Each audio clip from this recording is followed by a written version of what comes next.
خیلی خوب. بعد یه رد دیگه رسیم کداد جهنم. اینجا پول سراتن. اینجا رد بیدیم میشیم تو بهش. رد نبیدیم میشیم داخل جهنم. زیرا خواسته که مارتلا. یعنی تو زیرا خود بیارسی. تو توهین میکنم. یه بیدم. یه خب نبیدم. یه تو بیدم. فهمیده؟ بیا تا بشیم بالا. بیو.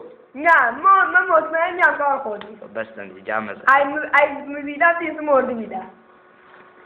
برو بالا. یا اومد. اوزو بگم مسلمونیم. معلومه من سنی هم طرفدار اومد. سل جهنم. یا خدا. نمیخونم درسی الاختاد درسی. علی چی میاد؟ نمیترسیه. ولی اصل مترسی. بیا تا بشیم. بیا که میشم تو بهش. کار ولم بکن من نمیم.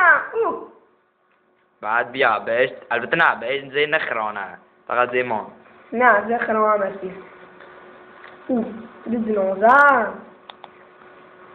خب ایسه چو بکنیم ای پولو خون میبینه سستی. اول خود بره. اول تو بره. اول میشم باش. بره یا علی یا علی بیو. بیا برنه تا چو بول کنیم میشه بیا برنه. خودت گو اول من میشم. نه اول گام میشم. بیا برنه. نه من اصلا نگو. چیزی مثل مارتلا. بیا برنه. بلکه میدن که. شیرو من مترسی بشم. بره.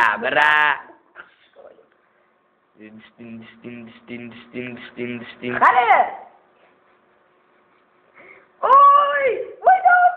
وای من نمیبیم. بلام بکن من مترسی. نه بامبو دیگه واجرده. تا اینجا هم دیم. من میواجرد. نه بامبو بدبخت. یا ایس رام دیم. ده قدم دیگه بیشیم میشه داخل بهش. برو بالا. خب سنه کنم. الان تیرت میکنم دومه تا بفهم یعنی چه. الان سید میگم فیل بکا.